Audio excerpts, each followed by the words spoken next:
जय जगन्नाथ बंधुगण आम जीवन रे आत्मविश्वास सह एक सकारात्मक दृष्टिकोण भरी जाऊ आमर कर्म आमर सिद्धांत आमको निश्चित सफलता आनी देऊ सेथिपाई आसंतु श्रीमद् भगवत गीतारू केतोटी जीवनर मंत्र को जानिबा। प्रथम रे जेतेबेले आम मन दुर्बल होई जाए सेतेबेले परिस्थिति आम पई समस्या होई जाए। जेतेबेले आम मन कठोर होई जाए सेतेबेले परिस्थिति आम पई आह्वान होई जाए।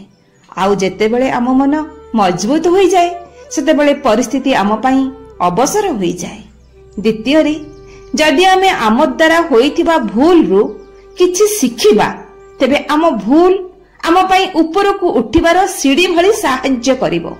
जदि आमे आम भूल रु किछि न शिखिबा तेबे आम भूल आम पई गभीर समुद्र परि होई जिवो। निर्णय मध्य आमर आमे ऊपर को चढ़िबा ना डुबी मरिबा। तृतीय रे बंधुगण जी जेते अधिक शांत रुहंती सी सेते अधिक गभीरतार सह निज बुद्धि को प्रयोग करने को सक्षम होइथांती। चतुर्थ रे बंधुगण जेतेबेले मनुष्य निज कर्मरु आनंद खोजी पाई जीव ना सेतेबेले से पूर्णता प्राप्ति करि पारिबो। पंचम रे सबठारु ज्ञानी व्यक्ति से ही उठंती जे सफलता प्राप्ति रे मनरे गर्व अहंकार आनंती नहीं कि असफलता मिलिबा जोगु दुख रे भांगी पड़ंती नहीं। षष्ठ रे बंधुगण नकारात्मक भावना आम मन को आसीबाटा निश्चित स्वाभाविक किंतु एहा आम उपर निर्भर करिकि आमे एहा को केते महत्व देबा। आम मन को आसुथिबा नकारात्मक विचार प्रति ध्यान देबा ना आम मन को आसुथिबा सकारात्मक विचार प्रति आमे ध्यान देबा। आपण जे विचार प्रति गुरुत्व देबे ध्यान देबे जे विचार कथा अधिक चिंता करिवे आपणकर कर्म मध्य सही परि हेइ जीवो। तेणु आमे सब बेला पई आम मन को आसुथिबा नकारात्मक विचार प्रति ध्यान न देई ताकू दूरेई देई बरं आसुथिबा सकारात्मक विचार को कार्यकारी करिबा पई चेष्टा करिबा उचित। सप्तम रे बंधुगण जे मनुष्य निज मन रे कोनोसी इच्छा रखंती नाही सब इच्छा को त्याग करि दियंती सेई मनुष्य ही शांति पाइथांती। अष्टम रे बंधुगण प्रत्येक बुद्धिमान व्यक्ति को क्रोध आउ लोभ परित्याग करिदेबा उचित कारण क्रोध आउ लोभ आम आत्मार पतनर कारण अटंती। नवम रे बंधुगण प्रेरणार सबठारु बड़ स्रोत आमर विचार होटे आम निजर विचार। तेणु सब बेले उच्च चिंता करिबा एवं निजको विजयी हेबा पई सर्वदा प्रेरित करिबा। आमे निजे ही आमर शत्रु किंबा आमे निजे ही आम निजर मित्र अटु।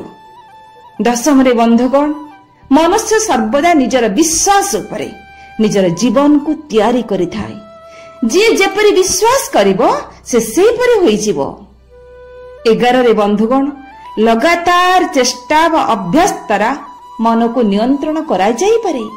केवल मन ही आमर बंधु आउ मन ही आमर शत्रु अटे। संघर्ष को डरुथिबा व्यक्ति केबे भी सफलतार शिखर रे पहुंची पारिबे नहीं। तुम पाखरे इच्छा शक्ति अछि तो कौनसी भी समस्या को पार करि जिवे।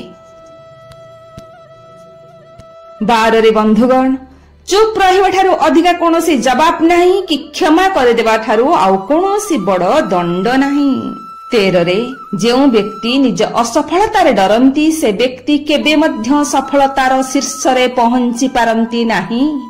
आपणकर आत्मविश्वास ही आपणकर शक्ति अटे।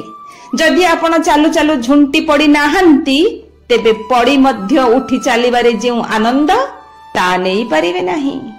केबे मध्य हार मानंतु नहीं कारण सफल सही व्यक्ति होइथांती जे निज ऊपर विश्वास रखिथांती। सफलता गोटे दिनर कथा नुहे प्रत्येक दिनर प्रतिटी मुहूर्तर परिश्रम साधना ही सफलता आनी देइथांती। 14 रे बंधुगण प्रकृत शक्ति सेतेबेले आसीथाय जेतेबेले आपण कठिन परिस्थिति रे मध्य आत्मविश्वास को दृढ़ भाव रे रक्षा करि पारिथांती। आगो को बढ़िबा पई पछ को हटिबार आवश्यकता नहीं बस केवल आगो को ही देखिबा को अछि आगो को ही चलिबा को अछि सफलता निश्चय मिलिबो। 15 रे निजको प्रमाणित करबा को चेष्टा करंतु नहीं। जे आपण को ठीक बुझिछि से ठीक बुझी पारिबो। ସବୁବେଳେ ନିଜର ପ୍ରକୃତ ପରିଚୟରେ ବଞ୍ଚନ୍ତୁ। ଅସଲରେ ଆପଣ ଯାହା ବାହାରକୁ ତାହା ହିଁ ଦେଖାନ୍ତୁ, କାହାର ନକଲ କରନ୍ତୁ ନାହିଁ।